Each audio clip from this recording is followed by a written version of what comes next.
Every hotel night auditor at the Edgemont Regency eventually learned about room 912. Not because anyone sat you down and explained it.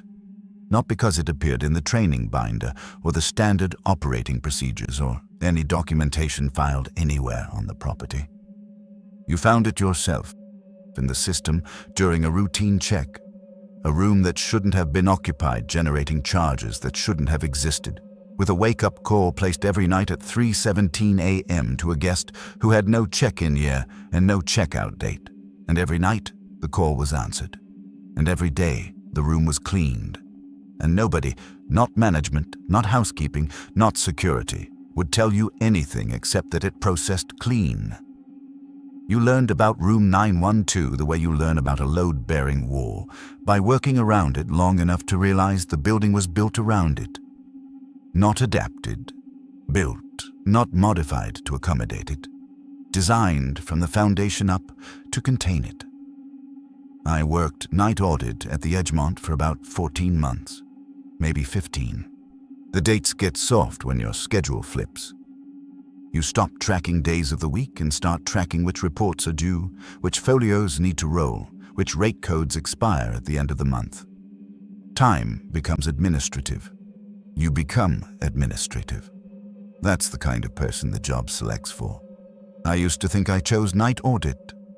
Now I think night audit identifies a certain kind of mind and waits for it to apply. Night audit is the operational reset for the entire property. Every hotel runs on a 24-hour cycle, and someone has to close one day and open the next. 11 p.m. to 7 a.m. End-of-day reports, rate codes, the bucket check, room-by-room status, verification late check-ins, billing corrections, the manager's report, room and tax posting. After 2 weeks, it's muscle memory. After a month, it's unconscious. After 3 months, the job isn't something you do. It's something you are, 8 hours a night. The distinction between performing a procedure and being a procedure gets thinner the longer you sit at the desk. I didn't notice when it disappeared entirely. The Edgemont was a mid-range commercial property off the interstate, 12 floors, 218 rooms. The lobby had that specific hotel smell, climate-controlled carpet, and something chemical underneath that every hotel has and nobody can name. The night crew was small. Me at the front desk. Dennis, security, who did hourly rounds and spent the rest of his time in the back office with one earbud in. A housekeeper on call but rarely needed. And whoever was on overnight maintenance, which rotated because nobody wanted it. Around the end of my second week, one of the older front desk clerks, a guy named Gerald, who'd been at the property for 11 years, was finishing his evening shift while I was setting up. That night, as he was putting on his coat, he stopped and said something. Not casually. More like he'd been carrying it around for a while and decided to set it down. They ever put you on 9 yet? Night auditors don't get assigned to floors. I told him I don't go upstairs unless there's a noise complaint. Dennis doesn't want to handle. Gerald looked at me for a second. Not dramatically. More like he was recalculating something he'd already calculated several times. Good, he said. That usually takes longer. Then he left. At the time, I thought that was the strange part.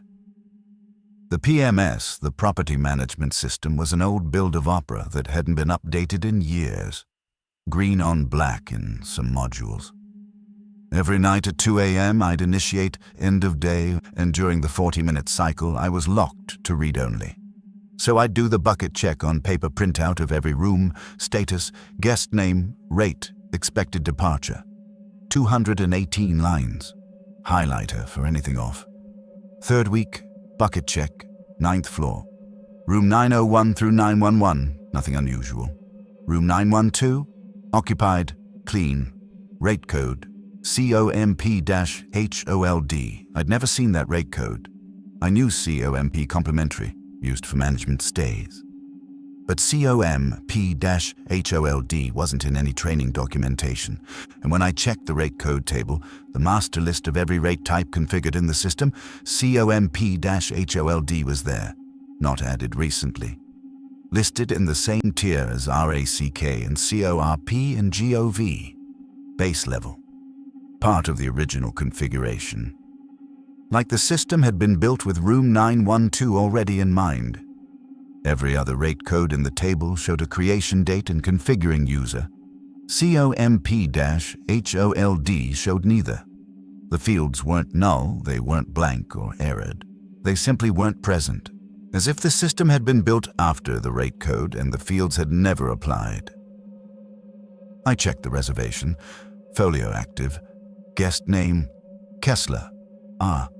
No phone number, no email, no credit card. Check-in date, March 14th. No year displayed. The system should show the full date or error out, one or the other. I asked Gerald the next evening. He was putting on his coat. He always buttoned from the bottom up, slowly, like a man who'd learned to leave buildings carefully. "Comp hold," he said. Not a question. "Yeah, what is it?" "Standing reservation, property level." He picked up his bag, the one with the fraying strap he'd never replaced. "Been there since before me. Before this system, maybe before the last one. Don't adjust it. Processes clean every night. You won't need to do a thing." He said it the way a man says something he's said so many times the words have worn smooth. No emphasis, no warning. Just information that had been true long enough to stop being interesting. "Before this system," I said. Gerald paused at the door, looked at me, then past me, toward the desk, toward the screen I'd be sitting at in 20 minutes. "Before this system," he repeated, and left. Not like he was withholding something, like the sentence didn't have a second half. He was right. Room 912 processed clean. No exceptions. The folio rolled forward, room and tax posted, balance carried. The charges routed somewhere I couldn't access. When I tried to open the billing instructions, the field was populated but grayed out, not restricted. Grayed out, like the system was showing me the field existed but had decided I didn't need to interact with it. I let it go. The audit balanced. There are always layers you can see but can't touch. That's how institutions work, but I didn't stop noticing. I didn't go to the 9th floor for another week and a half. When I did, it was a noise complaint. Guest in 907.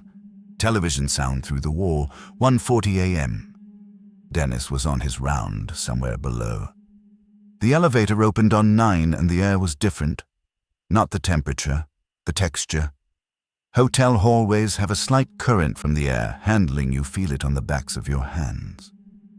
On 9, the air was present but motionless, like it had been placed there and left. And the smell. Not bad. Older. Like laundry detergent from a brand they stopped making. Something faintly starchy underneath. The guest in 907 opened immediately. He'd been standing at the door, but he wasn't angry. Confused. The sound had stopped 5 minutes ago. "Coming from 909, he said. "Room 909 was vacant on my bucket check. Vacant, clean, inspected, no reservation." I knocked, no answer. Master key, green light, empty, beds made, television off, climate at 68, standard vacant setting. The room was quiet in a way I didn't have a word for. Not the absence of sound, the presence of silence. Something active about it, something maintained. I closed the door, walked back toward the elevator, past 910, 911, and then 912. Same door as every other room, same finish, same lock housing. I stood in front of it longer than I should have. Down the corridor, near the service elevator, a housekeeping cart sat fully stocked, towels folded, amenity caddy full. No one attending it. At 1:50 in the morning. Housekeeping carts don't get left on guest floors overnight. They get returned to the linen room at end of the shift. Always. Every property. Every shift. It's the kind of rule that exists because someone decided it should, and then everyone followed it until the rule became invisible. The cart on 9 was the first evidence I'd seen that something on this floor operated on a schedule that didn't correspond to any I'd been trained on. I went back downstairs, filed the incident note standard language. Dennis came back 20 minutes later. I mentioned I'd gone to 9. By yourself? Flat, not concerned, verifying. Yeah. You go near 912? No, wasn't part of the complaint. Good. Earbud back in. End of conversation. I should have asked what he meant, but I already knew I wouldn't get an answer shaped like an explanation, and I noticed later, reviewing the evening and the way night auditors review everything, that Dennis hadn't asked whether I went into 912. He'd asked whether I went near it, like proximity itself was the relevant variable. The wake-up calls were automated. Part of night audit is reviewing the log, make sure nothing got stuck. Most nights, 5 to 15 requests. Room 912 had a standing wake-up call every night, 3:17 a.m., not 3:15, not 3:30, 3:17. Configured as a recurring system-level task, not a nightly guest entry, but a database-level schedule. Someone with server access had built this into the system's architecture. I noticed it during a routine log review. Room 912, 3:17 a.m. status, completed. I scrolled back. Every night, 90 days of log retention, 90 consecutive completions, every single call placed to a room with no verifiable guest, and every single one registered as answered. And at the very beginning of the retention window day, one no creation flag, no initiated marker. Every other recurring task in the system showed its origin. Created by, created on. The 912 wake-up call simply began at the edge of whatever window you were looking through, as if it predated the concept of a starting point. I mentioned it to Yvette, the assistant front office manager, during our morning overlap. Is it generating a system error? Didn't look up. No, but then leave it alone. We don't troubleshoot things that are functioning correctly. Crisp and final, the way managers close tickets. Not unkind, just operational. And I understood then, not all at once, but in the way understanding arrives at institutional jobs, that room 912 wasn't a problem anyone was ignoring. It was a problem the institution had already solved, filed, categorized, closed. The solution was, process it. The solution had been working for years, and the fact that nobody could explain what they were processing didn't change the fact that the processing worked. That should have been the strangest part. It wasn't. The housekeeping logs showed room 912 assigned to a day shift housekeeper named Dolores. Status updated. Occupied clean, approximately 2:15 p.m. daily. Normal time variation. 2:12 some days, 2:19 others. Real person variation. Someone was servicing that room. Every day. For a guest who existed only as a name in a database in a grayed-out billing field. I found Dolores in the employee break room during a shift overlap. Mid-50s. Tired in the way that housekeepers are tired, not sleepy, just worn through. Small gold cross on a chain that she touched without seeming to know she was touching it. You handle the 9th floor, right? She looked up, set her sandwich down, wiped her hands on a napkin. Looked at me the way you look at someone who's asking a question you've been waiting a long time to be asked, and also hoping nobody ever would.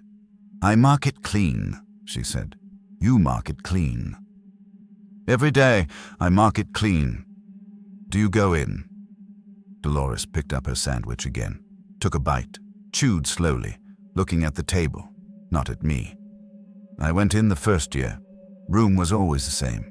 Bed looked slept in, towels used. But not like a person, like a procedure. Same wrinkle pattern in the sheets every day. Same towel folded the same way on the bathroom floor. Same fog on the bathroom mirror, not steam, not condensation from a shower. Fog. Patient even, like breath had been collecting on the glass for hours. Same fog every day. Another bite. I stopped opening the door maybe 3 years ago. I update the status from the hallway. Nobody's ever said anything about it. The towels, I said. If you stopped going in, who's... I don't know. Simply. Not frightened, exhausted by the question.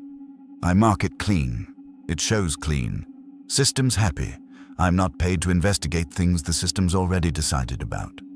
She went back to her phone. I sat there for another minute, then left. We never spoke about it again. Not because of what Dolores said, but because of what she didn't say. She didn't say the room was empty. She didn't say nothing was happening. She said the system was happy, and I understood that the system's satisfaction was the only metric anyone had ever applied to room 912. Not explanation, not understanding, satisfaction. And the system had been satisfied for a very long time. Dennis put in his 2 weeks around my 6th week. 4 years at the Edgemont, which is long for overnight security. His last night, we were in the back office during the dead hours. You processing 912, okay? Process is clean every night. Yeah. He chewed his granola bar. It does. Quiet. Then, I used to walk 9. First couple years, it was on the round rotation. Then the schedule system dropped it. Occupancy density algorithm, supposedly. 9's usually full. Full enough. He folded his wrapper into a tight square. Last time I walked it, 2022, maybe I got to the junction where the corridor splits. And my feet stopped. Not me, my feet. Like the floor had a suggestion and my legs agreed with it before I got a vote. Wrapper tossed. Turned around. Finished on 10. Did you tell anyone? Flat look. The look of a man who knows exactly which forms exist for which situations and knows there is no form for what he's describing. Tell them what? My leg's got an opinion. He stood up to leave, then stopped. You ever look at the fire evacuation plans? On the back of the guest room doors? I shook my head. Check 9 sometime, if you're up there. He shrugged on his jacket. Don't make a special trip. His replacement was Sandra. Professional. Quiet. 9 wasn't on her round schedule either. I didn't ask why. I already knew the answer would be algorithmic, and that the algorithm would be correct, and that correctness somehow was the problem. The next night, I pulled the fire evacuation plan from the lobby binder. Every floor had a diagram room layout, exit routes, stairwells, fire extinguisher locations. Floors 1 through 8, complete. Floor 10 through 12, complete.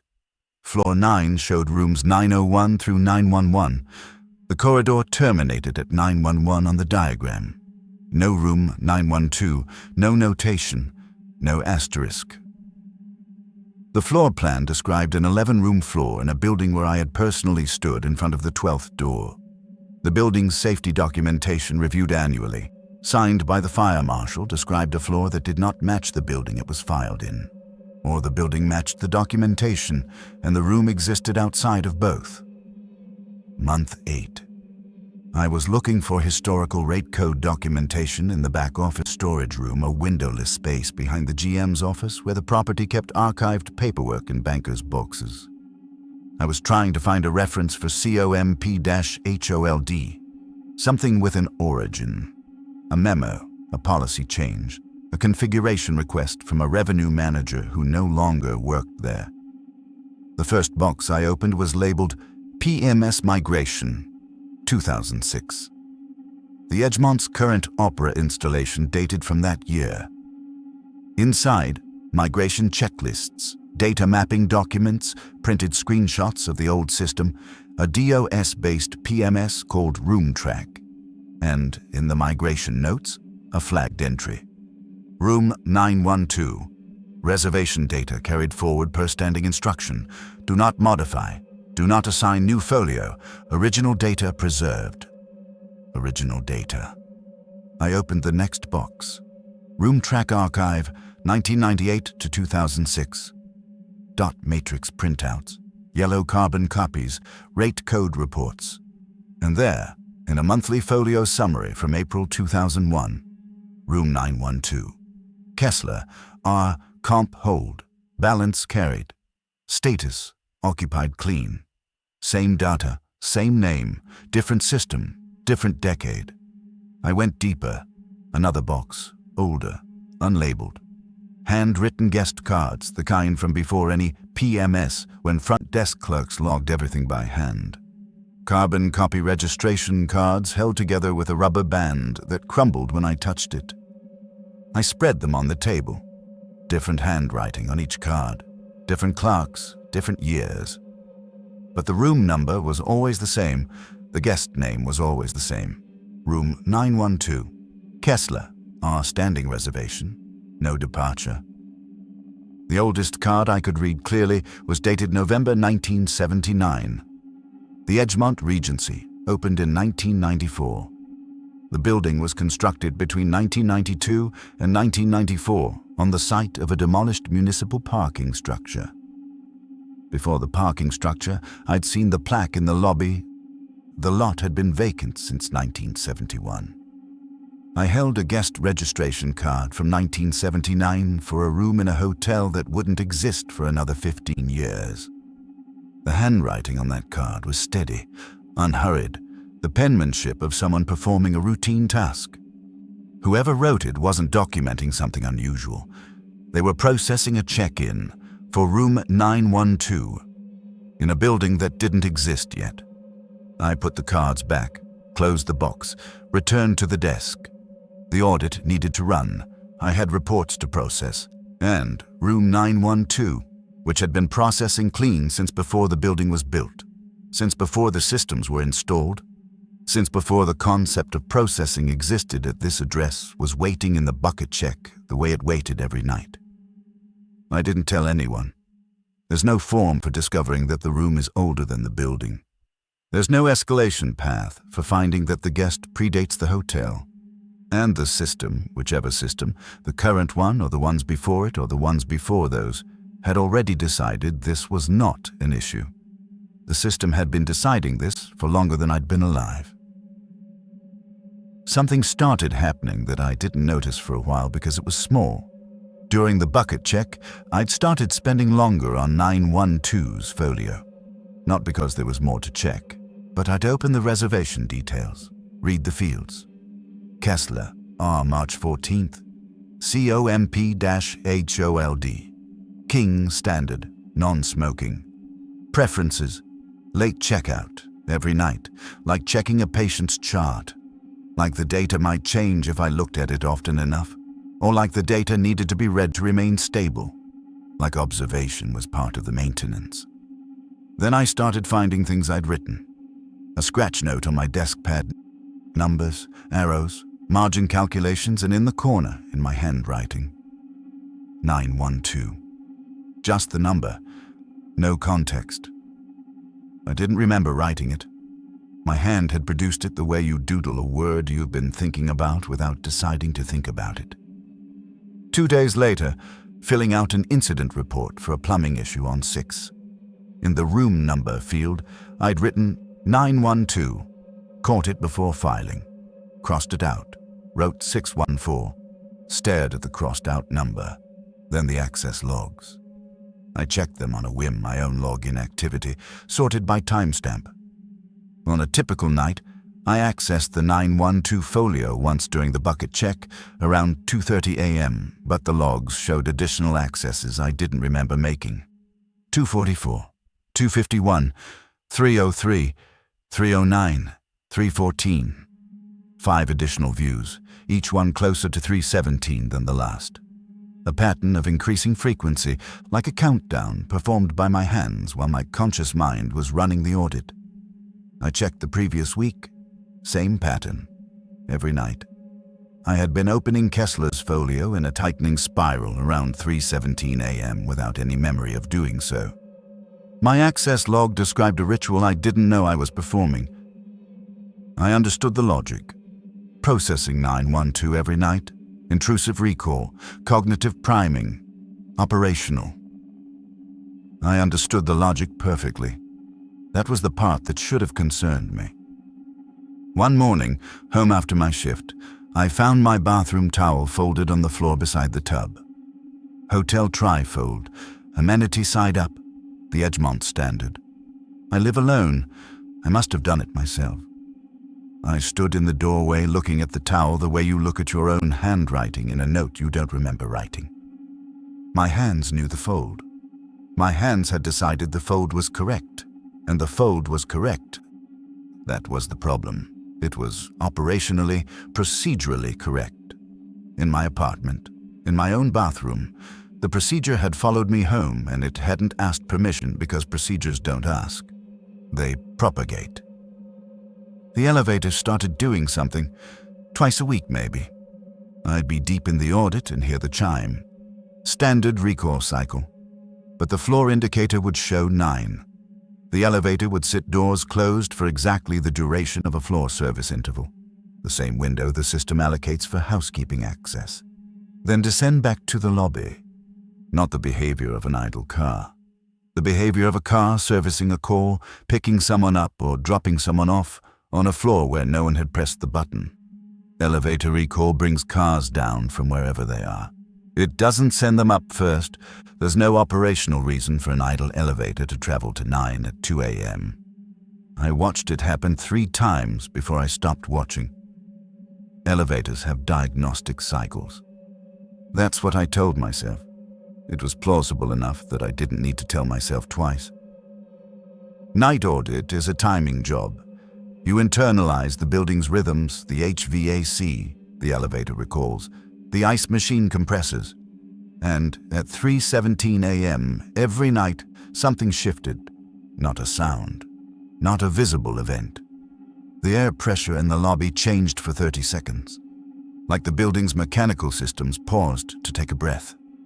My concentration would break, not a startle. I'd just look up. Every night. 3:17. Then look back down. I matched it to the wake-up call after about 2 weeks. Same time. Same duration. Yvette shifted her morning arrival from 6:30 to 7 around this time. Our overlap disappeared. I started staying late without deciding to. 5 minutes. Then 10. Every task completed, every report printed, but leaving felt premature. Like walking out of a room where someone was about to say something. I couldn't identify the moment when deciding to had stopped being part of the process, whether I was staying because I chose to or because the shift required it. The distinction had become irrelevant, not because it didn't exist, but because both answers produced the same behavior. It didn't occur to me that the building was teaching me its schedule, that 912 was becoming part of my operational rhythm, the same way end-of-day processing was, the same way the bucket check was, that the room didn't need me to understand it. It only needed me to synchronize. Month 7. I went to the 9th floor at 3:17. I didn't plan it. The bucket check, the folio review, the elevator button. The sequence was automatic, the way procedures become automatic. I noticed, stepping into the elevator, that I'd already printed a blank incident report template. It sat on the desk behind me, ready, as if I'd known I was going upstairs before I knew I was going upstairs. The hallway. That starchy chemical smell, stronger now, the motionless air, the housekeeping cart near the service elevator, towels folded, amenities stocked. Standing there at 3:15 a.m. like it was waiting for a shift that didn't correspond to any schedule I'd ever seen. I stood in front of 912. 3:16. Same door, same number plate. Static on my fingertips, faint, synthetic carpet in dry air. But I'd walked this carpet before and never felt it, just near this door. At 3:17, the phone rang inside the room. 2 digital tones. 2 rings. Click, receiver lifted, and then I hadn't heard this from downstairs, a sound like a breath released very slowly through a closed mouth. Not a sigh, not a word. An exhalation, the kind of sound a body makes when it's been holding still for a long time and finally allows itself one small movement. Then, nothing. The air resettled. The corridor was silent. I went back downstairs, continued the bucket check, did not file a note. The blank incident report template was still on the desk. I picked it up, and for a moment I couldn't remember why I'd printed it. Then I put it in the recycling tray. The action felt like closing a file. Completed. No action required. I wasn't frightened. That's what I need you to understand. I stood outside a room that shouldn't have a guest and listened to someone answer a phone that shouldn't be ringing, and I went back to work, because the system had already accounted for this. The call was logged. The status would update. The folio would process. Everything was functioning correctly. And I had been at the Edgemont long enough for functioning correctly to be the only metric I applied to anything. To the hotel, to the room, to myself. After that, 912 integrated into my procedures in ways that felt inherited, not learned. Inherited the way you inherit a gait or a reflex, something that was always in the body, waiting for the right conditions to express itself. I'd watch the wake-up call status update at 3:17. Screen open, cursor idle, watching pending change to completed. And when it did, I'd say quietly, to no one, confirmed. One word, under my breath. I don't remember the first time I said it. I only remember noticing that I'd been saying it for a while. The way you notice you've been breathing in a particular rhythm and suddenly can't tell if you're controlling it or it's controlling you. I started sleeping differently. Not badly. My apartment was quiet in a way that felt deficient. It lacked the operational texture of the hotel. I'd started making my bed with hotel corners. Not hospital corners, those are different. The Edgemont standard. 3-point tuck, duvet folded at the 1/3 line. In my apartment, in my own bed. I didn't remember learning the technique, but my hands knew it the way they knew the bucket check completely, unconsciously, as if the knowledge had always been there and the job had simply given it permission to surface. And I'd wake at 3:17 p.m. every afternoon. Eyes open, 30 seconds of lying still while something adjusted or didn't adjust. I couldn't tell the difference anymore, and then sleep again. It didn't bother me. It felt like the schedule continuing, and I'd stopped being certain that bother was my own assessment or a diagnostic result the system had generated. The system said, functioning correctly. I felt functioning correctly. Whether those were the same thing or whether one was producing the other, I no longer had a way to test. Sandra left. Her replacement was Chris, younger, finishing a degree. First person in months to mention 9. Is there something about the 9th floor? Back office. 2:30 a.m. What do you mean? I was doing my round, and when I got up there, it felt like I didn't need to be there, like the floor was already handled. I almost said good. The word was already shaped in my mouth, already carrying Gerald's inflection of relief that the building had made its suggestion and the body had listened. I swallowed the word. Building dynamics, I said instead. Occupancy patterns affect the air. You get used to it. Chris nodded. He wanted a rational answer, and I'd given him something shaped like one. Within a month, 9 was off his rotation too, and I felt this is the part I need to say clearly. I felt relieved. Not for Chris, for the system, because the system needed people to not walk the 9th floor, and Chris had stopped walking it, and everything was functioning correctly. And I noticed in the way you notice your own pulse in a quiet room that my relief had a specific texture. Proprietary. As if Chris walking away from 9 was something I had managed. As if the floor's privacy was my responsibility. As if I had a role in this that extended beyond processing folios. I should have heard what I just said. I didn't. Not then. Month 10. Guest history profile for Kessler. OneNote. Created by a username I didn't recognize. Not a staff name, not a standard system. ID. 5 words. Continuation approved. No action required. Dated March 14th. No year. I checked the username against the employee database. No match. Checked the archived employee records going back to the property's opening. No match. Checked the system's user creation log. Every account in Opera has an origination record. This username's creation date, March 14th. No year. Same as Kessler's check-in. Same, absent year. The note had been written by an account that shared a birthday with the reservation it described. An account that had never been assigned to a real person. An account that the system treated as valid because the system had been built to treat it as valid. I'd already found the paper records. I knew room 912 predated the building, but those were physical artifacts. They could be misfiled, mislabeled, carried from another property. There were explanations, even if none of them fit. This was different. This was native digital data, unmigrated, unimported, with a creation date the software shouldn't be able to store. The building had been constructed around the room, and the system, every system, had been constructed around the data. Layer after layer of architecture, physical and digital, organized around a single point that preceded all of it. I read the note 3 times, then I closed the profile. I had work to do, and the work, as always, included processing room 912. Month 12. A new evening shift clerk named Patricia called me during audit. Efficient woman, detail-oriented. The kind of employee who reads every field. The kind who asks questions the system doesn't want asked. I recognized the type immediately. I'd been that type once.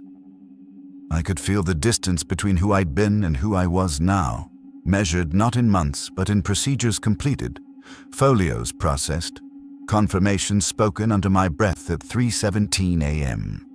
What's COMP-HOLD? Something tightened in my chest. Not anxiety, something procedural, like a prompt. Standing reservation, property level, don't adjust it. Whose is it? It's been there. There's no departure date on this folio. It processes clean, you won't have any issues. Silence, then. Okay. I hung up, sat there under the fluorescent lights, and I recognized with complete clarity the kind of understanding that arrives already finished, that I had said Gerald's exact words. Not paraphrased, not adapted. His words, his cadence, his inflection of polite professional closure. Don't adjust it. It processes clean. I could hear his voice layered under mine like a recording playing half a second ahead, and I wasn't alarmed. That's the part. Of course those were the words. They were the correct words. The operationally approved response to an operationally predictable question, and I wondered, the thought arriving complete, preformed, like a system notification, whether Gerald had received them from someone before him, and that person from someone before them. How far back the chain extended, whether the words had been composed once by a person at a desk, or whether they had emerged the way error messages emerge generated by the procedure when a specific input is received. Patricia had asked the question. I had delivered the response. The transaction was complete. We were both functioning correctly. The words didn't belong to Gerald or to me. They belonged to the procedure. They belonged to the building. Room 912 didn't need a guest. It didn't need maintenance or housekeeping or billing or engineering. It needed the system to process it, and it needed the people inside the system to let it process. And the system had been selecting for exactly those people, training them, acclimating them, wearing their responses smooth for longer than any of us had worked there, longer than the building had stood there. The room wasn't hiding inside the hotel. The hotel had been organized around the room, and the organization was perfect. I stopped being sure when my thoughts about 912 were my own and when they were the system's. The distinction required a boundary I could no longer locate. Not because the boundary had moved, because I had stopped being able to tell which side of it I was standing on.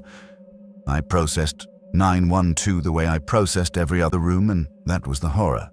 If it was horror, if that word still applied, the way, the same procedure, the same attention, the same muscle memory. Room 912 wasn't special in my workflow. It was standard, and I couldn't remember when it had become standard, which meant either I had normalized something that should never be normal, or it had always been normal, and my early questions had been the aberration. I gave 2 weeks at month 14, not because of 912. Better offer a front office manager at a smaller property across town. Career move, better hours. My last night, I ran the audit the way I'd run every audit. Bucket check, end of day. Morning report. At 3:17, the wake-up call completed. Confirmed, I said. The building breathed for 30 seconds. I printed the last report, left it on the desk, walked out. I didn't look back, but I felt it behind me, still running, still processing, still functioning correctly without me. And I understood, in the lobby, halfway to the door, that without me was generous. The system had never needed me specifically. It had needed someone at the desk, someone to process, someone to confirm. I had been adequate, and now someone else would be adequate, and the adequacy would continue. That was some time ago. I'm at the new property now. Smaller building, newer systems, day shift, sunlight. Guests who check in and check out and exist as verifiable people with credit cards and departure dates. But I still wake at 3:17, most days. Lying there in the 30-second window, feeling the air adjust or not adjust. Thinking about 912 the way you think about a place you used to work, not anxiously, familiarly. Like a schedule you're no longer on, but haven't unlearned. Last week, I was configuring rate codes at the new property different system, not Opera. And without thinking, I typed COMP-HOLD into the field. It wasn't in the system. I deleted it, entered the correct code, and for a moment, just a moment, my fingers felt wrong on the keys. Like the correct code was the wrong one, like I was entering data into the wrong system. Like there was a primary system somewhere, the one that actually mattered, and this clean, new 8-floor property was the secondary process, the deviation. That night, I woke at 3:17 a.m., not p.m. a.m. I wasn't working overnights anymore. I lay in the dark and knew with procedural certainty that across town a phone was ringing in room 912 and someone was picking it up and the system was logging it completed and a night auditor I'd never met was looking at the screen and saying a word under their breath they didn't remember learning. 3 days ago, and this is why I'm writing this. This is the thing that made me sit down and type all of this out. I was running end of day at the new property. New system, new database. Clean install, commissioned 18 months ago. No legacy configurations, no inherited data. I was reviewing the wake-up call log, 5 requests, all standard, all for real guests in real rooms, and at the bottom of the log, below the last entry, there was a line I'd never seen before. Not in this system, not at this property. Room 912, wake-up call, 3:17 a.m. Status, pending. We don't have a room 912. This hotel has 8 floors. I stared at it for a long time. The lobby hummed. The air cycled. My hands were still on the keyboard. I closed the log. I continued the audit. And this morning, when I pulled it up again, the entry was gone. 5 wake-up calls, all accounted for. But in the status field for the last entry, room 408, a guest with an early flight. A completely normal wake-up call, the confirmation note, the one the system auto-generates, the one that should say, call completed, no issues. Read, continuation approved. I haven't told anyone. There's no form for this. There's no department to escalate to. The system processed clean, the audit balanced. No action is required. No action has ever been required. In 14 months at the Edgemont and however many months here, at no point has the system needed me to do anything except process, acknowledge, confirm, continue. And I understood quietly, in the administrative part of my mind that generates these recognitions the way a system generates log entries, that continuation approved had never been about the room. It had been about me, about Dolores, about Gerald, about Dennis, about every night auditor and housekeeper and security guard who had ever processed room 912 and been processed by it in return. We weren't maintaining the system. We were the system maintaining itself, and the approval, the continuation had never required our awareness, only our attendance, and I do, every night. And the shift continues. And room 912, which doesn't exist in this building, which has never existed in this building, processes clean. I have to go. Morning shift starts in an hour. Guests will check in and check out, and the system will handle them and everything will function correctly. And at 3:17, I'll look up. I know I will. And I'll say confirmed so quietly that no one will hear it. And somewhere here, or across town, or wherever this system actually runs, a phone will ring twice, and someone will answer, and the log will update, and the building will breathe, and the air will go still, and I'll look back down, and I'll continue. I'll continue the way the system continues, the way it has always continued, the way I understand now it will continue long after this property closes, or I change careers, or the word hotel stops meaning what it means. The procedure doesn't need hotels. It doesn't need software. It doesn't need buildings. It only needs someone at a desk, in the small hours, willing to process what appears on the screen without asking why. And there is always someone at the desk. And it always processes clean.